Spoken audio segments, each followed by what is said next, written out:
I'm sure you've heard the news, Edge just won't quit.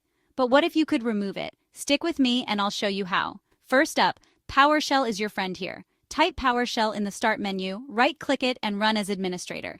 Now copy and paste this command, get Apex package, remove Apex package, hit enter.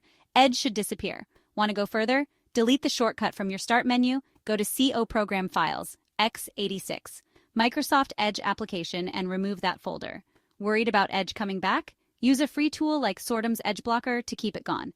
Prefer the registry method? Press Windows plus R, type regedit, and hit enter. Go to HKey Local Machine Software. Wow! 6432 Nodeg Microsoft Windows current version uninstalled Microsoft Edge double-click no remove and change its value from 1 to 0. Now you can uninstall Edge from Control Panel. A quick heads up. Some Windows features rely on Edge. If you hit a snag, try ending Edge in Task Manager or restart your computer. You've got